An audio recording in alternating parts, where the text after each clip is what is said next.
What's up, guys? This is the first episode of season 3 of Tables and Tailgates, and we're starting it off with something phenomenal. So I hope y'all are ready. We're going to do some experimental stuff this season, like this video is the prime example, filming the intro after we've already done it. So, to give y'all a little sneak peek, look at this. Look at that.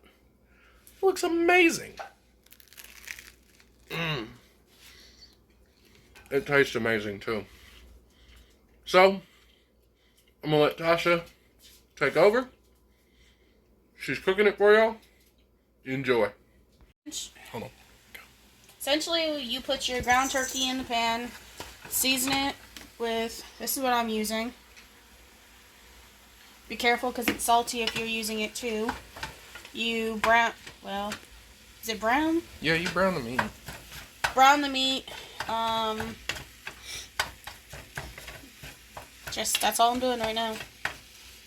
I'm using French bread from Walmart. It's like $1.47. We're going to cut it in half and then cut it again.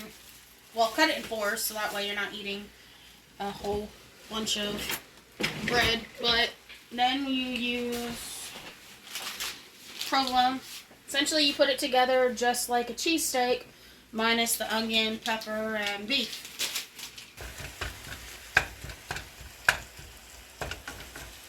Make sure you break up your meat so that it's not in one huge clump. Since you're using ground turkey, make sure it's fully cooked through because you don't want to be eating raw turkey. Alright, so after you brown it, taste it, see if you need more seasoning. I do. Don't be shy to add any other seasonings to it, but try not to add too much salt because if you add too much salt, you can't take it out. But you can always add more salt to a dish. You can never take salt out of a dish.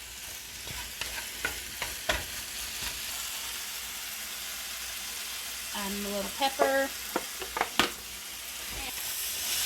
Mix that up. Turn my heat down. So I don't want to burn this garlic. Alright, so I decided mine needed pepper and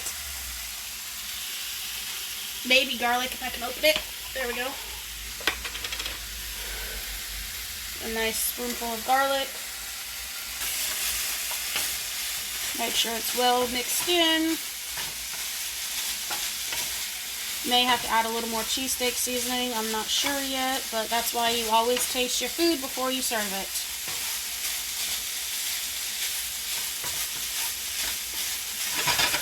Let that garlic cook in a little bit. Alright, let's taste this.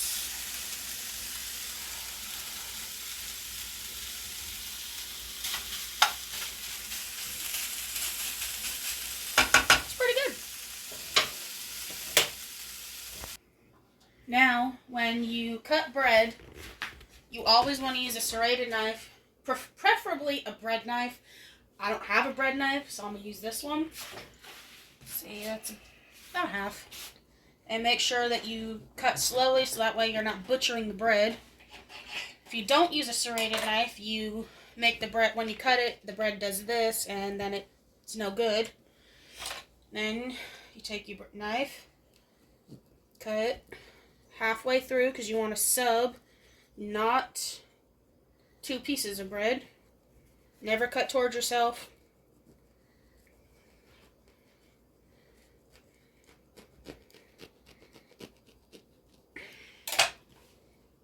Pull it open nice and easy. Alright, so I decided I'm going to try to toast the inside because I don't have a flat griddle or anything, so I'm going to attempt to put butter on the inside. This is the butter I'm using. The butter Chris likes. Toast it up a little bit so that way it doesn't soak all of the juice into the bread. And it looks like it's going to fall apart on me. which is the biggest struggle here.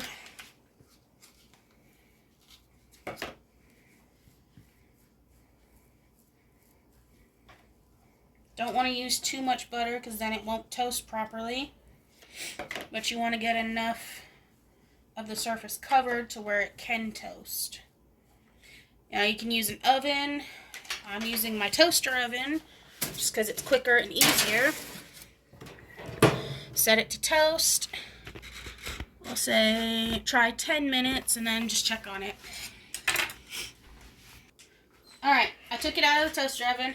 It was about 6-7 minutes, but you want it to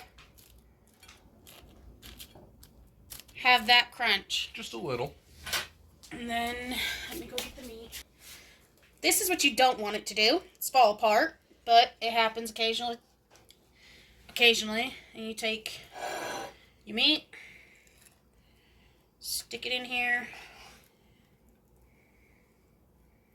like you would the shredded beef. Except you have to use a little more of this. Well, you got to use a little more of the ground meat than you do shredded beef. Spread it out. Because we only want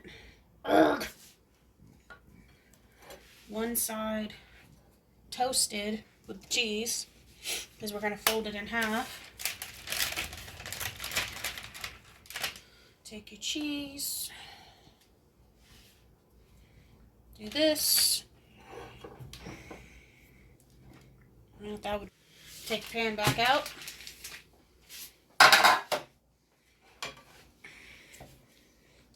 Gently transfer back to the pan.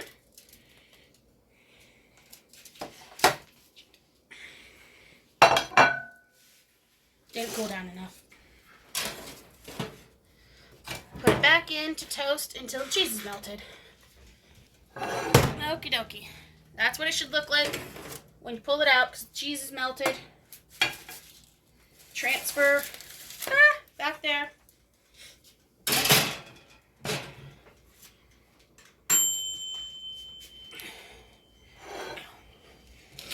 Add a little bit more meat on top. It's gonna make them. Now this is gonna get messy, so gotta press it down into the cheese so it binds. It's like sticky. Cheese is the glue of food. There we go. You take your other slice of bread, press it down, flip it over the way it's supposed to be. Now,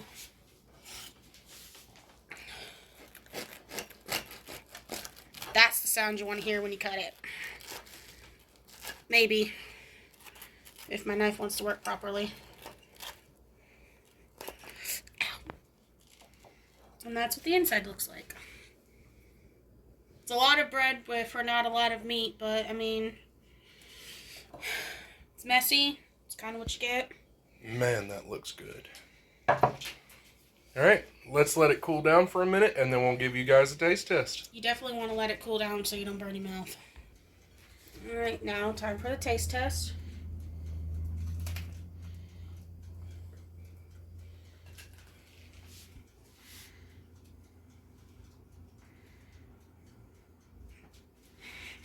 A lot of bread.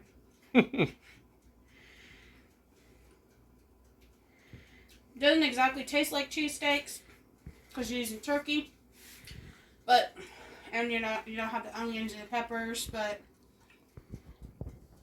it's pretty good. You can do whatever you want with it. You can add whatever you want. You could add jalapenos, anything to it, but it's a basic sandwich, but it's pretty good.